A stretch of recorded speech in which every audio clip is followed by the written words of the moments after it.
अस्सलाम वालेकुम। उम्मीद है आप सब खैरियत से होंगे। तो नाज़रीन, बिल आखिर आज इस्लामाबाद हाई कोर्ट से बुशरा बेगम को तोशाखाना पार्ट 2 में जमानत मिल गई। 9 माह के बाद बुशरा बेगम आज अडयाला जेल से रिहा हुई। 31 जनवरी को बुशरा बेगम ने गिरफ्तारी दी थी और आज 24 अक्टूबर को बुशरा बेगम जेल से रिहा हो चुकी हैं। अब नाज़रीन कराम, इस हवाले से कुछ अहम खबरें हैं कि बुशरा बेगम लाहौर जाना चाहती थी, लेकिन लाहौर क्यों नहीं जाने दिया गया। इससे पहले वो बनी गाला रुकना चाहती थी, लेकिन उनको वहां पर भी रुकने नहीं दिया गया। और सबसे बड़ी खबर कि पुलिस बनी गाला क्यों पहुंची। अब ये कुछ खबरें हैं जो कि आपके साथ डिस्कस करनी है। इसी के साथ साथ इमरान खान से आज वकला की मुलाकात हुई।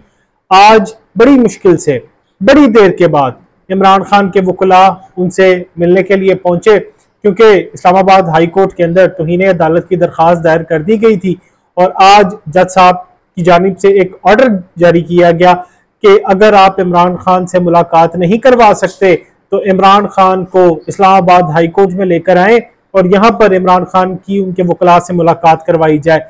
अब जाहिर है जब ये ऑर्डर दिया गया तो उसके बाद हुकूमत के हाथ पांव फूलना शुरू हो गए और आखिरकार उनको ये इजाजत देना पड़ी कि इमरान खान के वकला को उनसे मिलवा दिया जाए।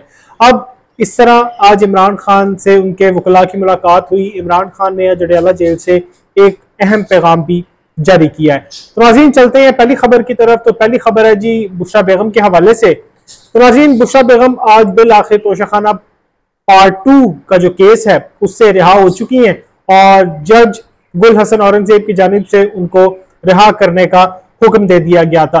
तो अब इससे अगला मरहला ये था कि बुशरा बेगम कहां पर जाएंगी। तो पहले बनी गाला ले जाया गया बुशरा बेगम को और बनी गाला में जब पहुंची तो वहां पर खैबर पख्तूनख्वा की जो सिक्योरिटी थी, पुलिस थी, वो वहां पर मौजूद थी और उसके बाद वहां पर फैसला किया गया कि उनको लाहौर ले जाया जाएगा, क्योंकि बुशरा बेगम के कान में तकलीफ है जिसकी वजह से वो शौकत खानम अस्पताल में जाना चाहती थी। लेकिन उमर अयूब समेत तहरीक इंसाफ की जो लीडरशिप थी उन्होंने वहां पर उनको कायल किया और उनको अपने साथ खैबर पख्तूनख्वा ले जाने का फैसला किया गया। अब नाज़रीन इकराम, ये फैसला सिर्फ और सिर्फ इस वजह से किया गया है कि अभी भी गिरफ्तारी का खदशा है कि ऐसे कोई मुकदमात हो सकते हैं जो कि अभी मंजर आम पर ना आए हो और उसके अंदर बुशरा बेगम को गिरफ्तार कर लिया जाए। तो यही फैसला किया गया कि ना तो बुशरा बेगम जमान पार्क लाहौर में रुकेंगी, ना ही बनी गाला इस्लामाबाद में रुकेंगी। सबसे सेफेस्ट जगह उनके लिए जो है वो खैबर पख्तूनख्वा है। तो फैसला ये किया गया कि उनको खैबर पख्तूनख्वा हाउस पेशावर वहां ले जाया जाएगा और अब तक की इतलात के मुताबिक वो वहां पर पहुंच चुकी हैं। उनके लिए खाने का इंतजाम वहां पर जो कर दिए गए हैं, उनके लिए जो वहां पर रूम है वो भी तैयार कर दिया गया है। अब नाज़रीन, ये आपके नजदीक एक सिनेरियो होगा, लेकिन मैं इसको एक दूसरी नजर से देख रहा हूं। वो ये कि पंजाब और खैबर पख्तूनख्वा के दरमियान, यानी दो हुकूमतों के दरमियान जिस तरह एक लड़ाई की कैफियत है, वो आप देख सकते हैं कि तहरीक इंसाफ के लोगों को पंजाब में दाखिल नहीं होने दिया जाता। तहरीक इंसाफ के लोगों को पंजाब में एंटर होते ही गिरफ्तार कर लिया जाता है। तो खैबर पख्तूनख्वा उनको ले जाया जाता है, वहां पर वो सिक्योर रहते हैं। तो अब अगर तहरीक इंसाफ भी ये शुरू कर दे कि मुस्लिम लीग नून के लोगों को खैबर पख्तूनख्वा में गिरफ्तार करना शुरू कर दे, उनके घरों पर छापे मारना शुरू कर दे, जो लोग खैबर पख्तूनख्वा से ताल्लुक रखते हैं मुस्लिम लीग नून के, उनको पंजाब में पनाह लेनी पड़े, तो आप अंदाजा करें कि पाकिस्तान के अंदर कैसे हालात होंगे। तो यही कुछ इस वक्त पंजाब के अंदर किया जा रहा है कि तहरीक इंसाफ के लोगों को पंजाब में नहीं रहने दिया जा रहा और हिफाजत की वजह से उनको खैबर पख्तूनख्वा जाना पड़ता है, एक महफूज मकाम उनको तलाश करना पड़ता है और अगर उन्होंने कोई जमानत भी लेना होती है तो उनको पेशावर हाई कोर्ट जाना पड़ता है। तो ये इस वक्त दो सूबों के दरमियान हालात पैदा हुए हैं। अब नाज़रीन, इसके पीछे एक और बहुत बड़ी खबर है कि बुशरा बेगम जो है वो पेशावर गई हैं और वहां पर अब वो वजीर आला हाउस जो है उसके अंदर वो क़याम करेंगी। अब खबर ये है कि बुशरा बेगम ने तहरीक इंसाफ को संभालने, उसके अहम फैसले करने का फैसला किया है और तहरीक इंसाफ की जो मौजूदा लीडरशिप है और जो बुशरा बेगम है उनके दरमियान में ये चीज तय पाई है कि फ्रंट पर आकर नहीं बल्कि बुशरा बेगम बैक पर तहरीक इंसाफ के कुछ अहम फैसले करेंगी। लेकिन एक चीज याद रखें, इससे पहले इमरान खान से पूछा जा चुका है कि क्या बुशरा बेगम तहरीक इंसाफ को चला सकती हैं, क्या इमरान खान के बेटे तहरीक इंसाफ को चला सकते हैं, क्या इमरान खान की बहनें तहरीक इंसाफ को चला सकती हैं। तो इमरान खान ने वाज़ेह तौर पर कहा था कि मेरी खानदान का, मेरी पार्टी से किसी भी किस्म का कोई ताल्लुक नहीं होगा। तो अब सूरत हाल ये है कि खबरें जो मौसूल हो रही हैं उनके मुताबिक नाज़रीन इकराम, अब बुशरा बेगम जो हैं वो तहरीक इंसाफ के कुछ अहम फैसले लेंगी और तहरीक इंसाफ को अब चलाने का जो है फैसला किया गया है। अब देखते हैं इस हवाले से इमरान खान क्या हिकमत अमली बनाते हैं, इमरान खान इस हवाले से क्या अपने बयान देते हैं।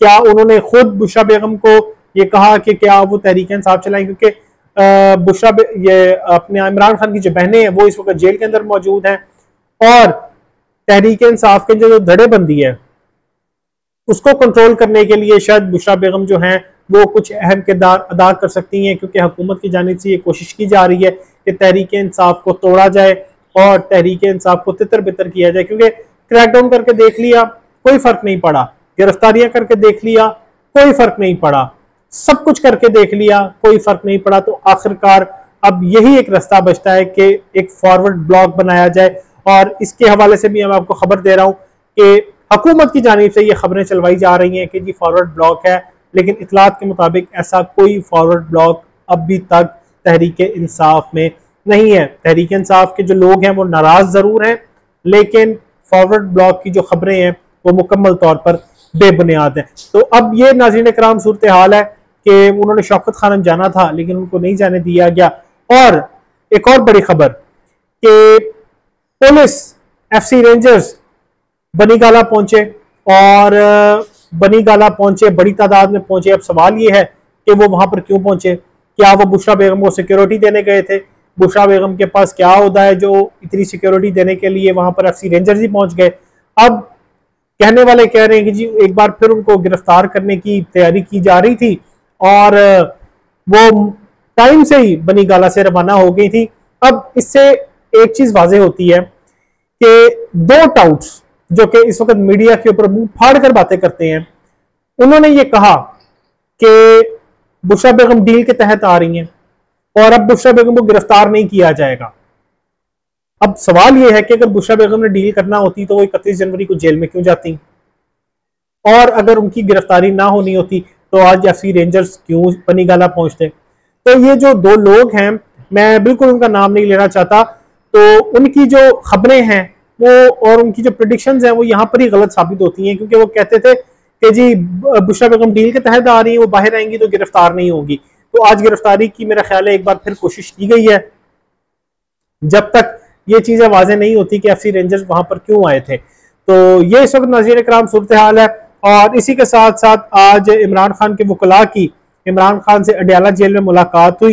इस्लामाबाद हाई कोर्ट की जानिब से हुक्म दिया गया था कि इमरान खान को 3 बजे पेश किया जाए, लेकिन हुकूमत जो है इतना घबरा गई, इतना परेशान हुई कि आखिरकार उनको तहरीक इंसाफ के बानी चेयरमैन इमरान खान से वकला को मिलवाना पड़ा।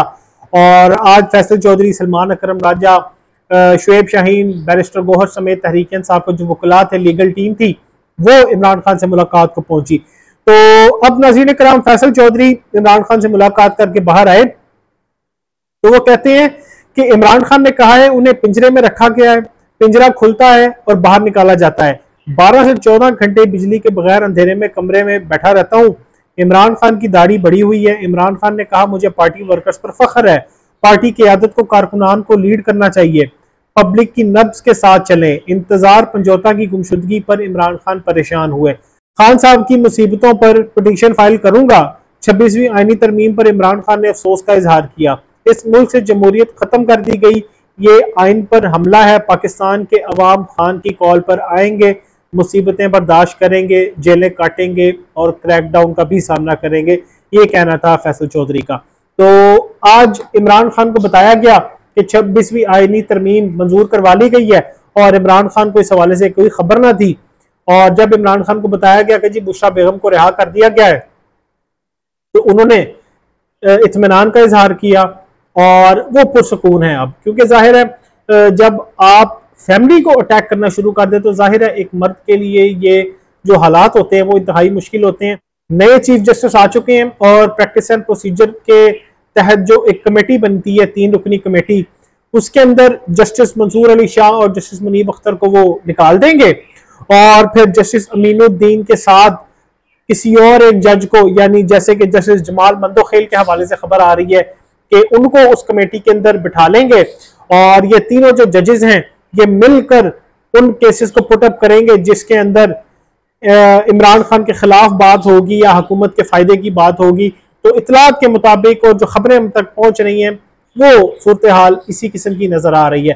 तो बाकी देखते हैं जब जज साहब आएंगे, तो सीनियर जज हैं और उम्मीद उनसे बहुत है कि काजी फाइज ईसा के टेन्योर से बहुत अच्छा टेन्योर उनका गुजरेगा। अब पता तो तभी चलेगा जब वो कुर्सी पर आकर बैठेंगे। तो बाकी अल्लाह ताला से दुआ है कि पाकिस्तान के हालात को बहुत बेहतर करे, लेकिन जिस तरह हुक्मरान यहाँ पर मौजूद हैं अपनी बेकाबू ताकत को उनको समझ नहीं आ रहा कि अब करना क्या है और मजीद वो ताकत चाहते हैं। तो मेरा ख्याल है मजीद ताकत के लालच में ये ना हो कि उनके साथ खुदा न खासा कुछ ऐसा हो जाए कि उनको मुंह छुपाने की भी जगह ना मिले। वस्सलाम।